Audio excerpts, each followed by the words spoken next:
Hey guys, what's up? This is my kind of like my final thoughts and opinions on Alien Isolation. First and foremost, it's not an action game like Colonial Marines Final or report of the any of commercial the AVP starship games, or Nostromo. nothing like that. Third This is officer pure reporting. survival The horror. other members Now of the there are crew. some actiony bits here and there, especially towards the end, where Kane, you are forced into combat Lambert, a couple times, but Parker, for the most part, it's just straight up Peck, survival horror. You're low on supplies almost all the time. The Ash, odds are stacked against you. and Just about Captain everything can kill Dallas you, and are dead. your weapons are clunky and kind of slow, and Cargo and ship destroyed. guns are slow to reload and things like I that. So I should mean, reach the it's frontier through in and through, about it's 6 weeks. survival horror.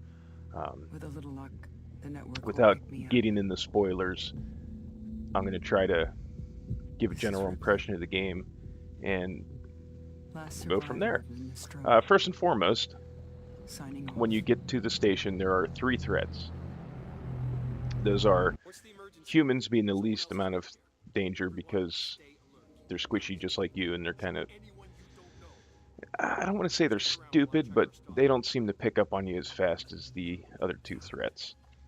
They will have guns, and if they manage to hit you with a shot, it's going to hurt you, especially if you're playing on hard. Um, the second threat is the Working Joe, which is an android, and arguably, I think might be the most difficult threat in the game because when you encounter them, not only are they durable, but I mean you can't melee them; they'll catch your wrench or whatever. So you got to find a way to stun them if you have to be engaged in combat with them, and then you can take them out. Even guns aren't real effective, and by using guns, you also run the risk of drawing the attention of our third antagonist, the alien, which I don't want to say it's difficult when the alien shows up. You basically know what you're in for after the first couple encounters. Hide or die. Pretty much it. He will find you. If you make it too much noise or he sees you, you're not going to outrun him. And he will hunt you down relentlessly until, well, basically the level's over. But more often than not, you'll have quite a few deaths at the hands of the alien, resulting in some frustrating moments. Fuck! All in all, the game though, it's not completely unfair. I mean, you basically it's up to you to figure out different ways to survive each scenario and encounter with the alien. But there are times where it will feel like it's unfair. But I mean, it comes with the territory, I guess. It's not glaringly bad at times. I mean, I had a couple moments where it was just like I'd gone so long without saving. I mean, I'm talking like a half hour, 45 minutes, and then something stupid happens. Like I screwed up the holding your breath thing. I don't know. It said hit like the left trigger if you're to hold your breath, and I did it, and then like the alien walked away, and I hit the button to like make her start breathing again, or what I thought would make her start breathing again, and she held her breath for so long she started like gasping, and he found me. So that sucked. And it can be disheartening, but when you do get through a choke point that you're having problems with, when you make it through, it feels rewarding, kind of like in that same sense that Dark Souls does. But you will die a lot, and just accept it. Um, Other things I should talk about is if you are an Alien fan, I am a huge Alien fan. I've loved the Alien franchise since I was a kid. I mean, I didn't get to see them in movies or in the theaters, obviously, because I was born in '82. But I watched Aliens on Fox when it was on, and Alien when it was on, and yeah, I mean they were a little watered down for TV, but I mean I'd been in love ever since. And as far as the movies go, if you're a fan of the first movie, and let's say because people are usually of two types, it's either Alien or Aliens. Um, but if you're a fan of the Ridley Scott movie and the designs and the art style and direction of that movie, then you're going to feel right at home with this game. Everything is pitch perfect as far as the environments go. Even the bonus, if you got the Ripley edition or the Nostromo edition with the two DLCs, where you're playing during events that come from the movie, the Nostromo in the game is laid out exactly like the movie Nostromo, which I think is cool. And there's little throwbacks here and there in this um, on Sevastopol and the Torrens. So that being said, it's going to be familiar to you through and through. But it's stuff like that, like when Gearbox is saying, "Oh, Colonial Marines, we got all these art assets that we copied direct from the original Fox Bible of aliens and stuff." No, compared to this, it's nothing, and we're not going to get into the Colonial Marines thing here, but because you know, but if you will instantly recognize the everything that's in this game, and it's awesome. Um, it just sucks you in, and it's. I hate to use the term immersive because I don't ever feel like I am the character that I'm playing in this game, but I do sympathize with Amanda Ripley, and I want to see her make it through the story. So that's something. Usually, when you want to make it through the story because you just want to see how the story resolves, but in this, um, the voice actress is very competent, and there's some discrepancies on who's actually voicing her, so I'm not going to get into that. But she makes the character believable and human, and that's what you gravitate towards. And I think that says a lot about the talent that's involved with this game. Actually, everybody did really good.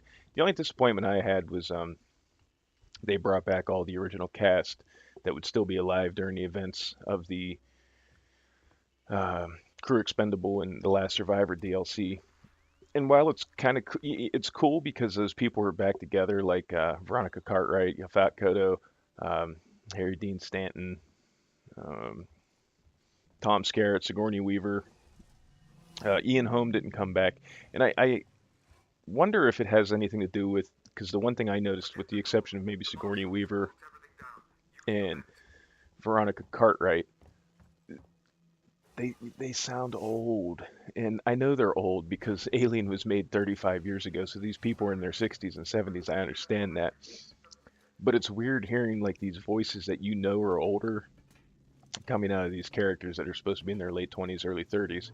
And I don't know if that's just something I picked up on because I watched Alien probably 2 hours before I started playing this game, but that's just something that it kind of stood out to me. Now, some people are nitpicking some different things about the creature itself, like the legs aren't 100% true to how the legs were in the movie, and it's leaving too many corpses behind, and yada yada yada.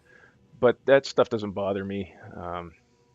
Personally, I think the creature design in this game is fantastic. It's scary again, or at least like the moments are tense that it's around. The only thing I will say is, one thing that Creative Assembly had touted when they were talking about this game was the AI of the alien itself, and it's completely randomized and everything like that. And you have to take that with a grain of salt because you can only completely randomize it to a certain degree. Yes, the encounters are not quite the same every time it happens, but it's not, there is like a set patrol path. It will stay on a certain like area and just keep patrolling the same 5 or 6 rooms over and over and over again. And once in a while, he'll jump up into the ceiling, and you will pick up on the different sound cues to look for and listen for when you're playing. He's got distinct footsteps and sounds coming in and out of the vents and the ductwork and shit like that. But there is some predictability to it. You can kind of sort of nail his pattern down after a while. The only difference, or the only thing you can't really nail down is how long he's going to stay in the ceiling. Sometimes he goes up, and I'm like, all right, I can beeline to the next room that I need to be in, and as soon as I come out of the room, plop, he comes down and gets me.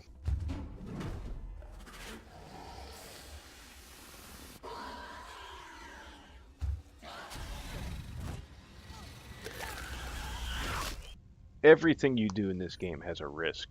Uh, when you get when you finally get a revolver, you're like, oh yes, I got a gun, and you come across a couple people, and it's like, well, if I shoot them, is the alien going to come get me?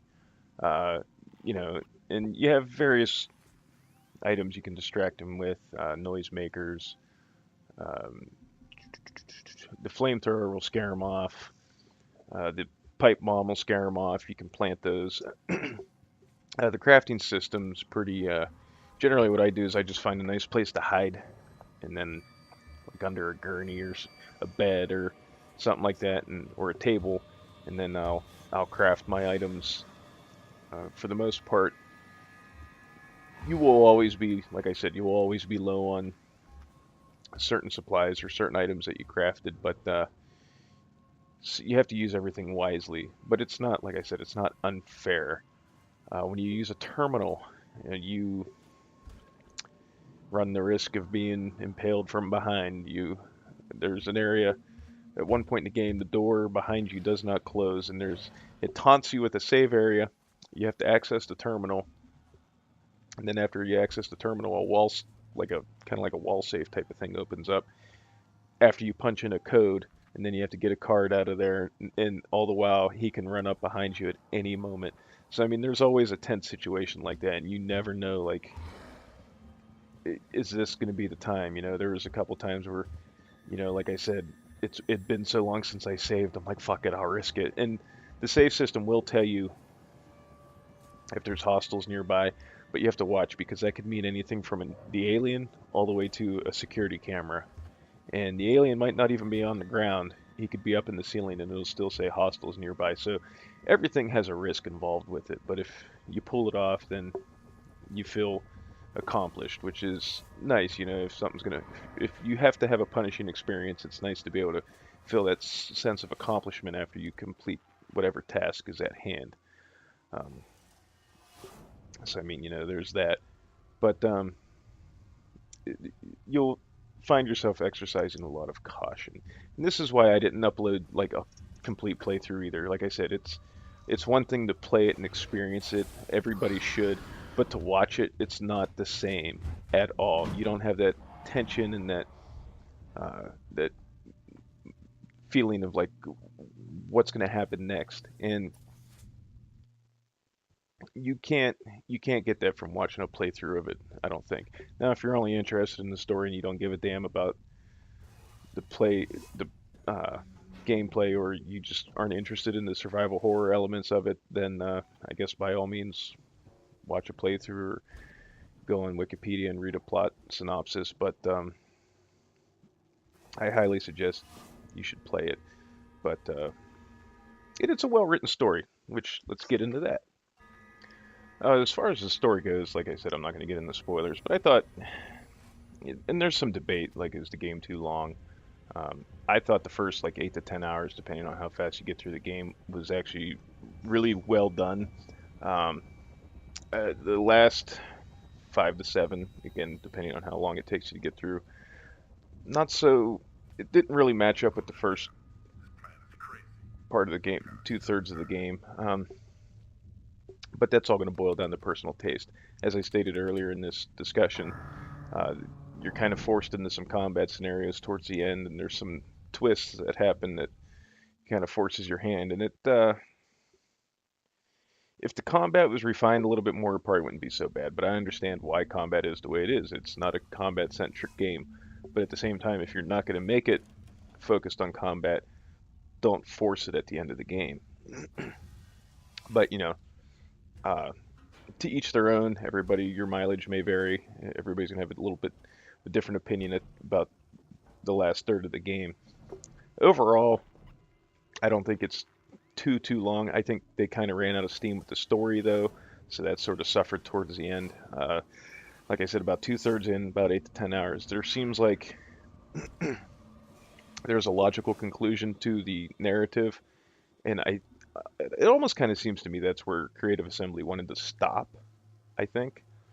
But then I don't know if they were told like, no, you need to put this and this and this in or whatever, because there's some weird things that kind of contradict all the pre-release talk, and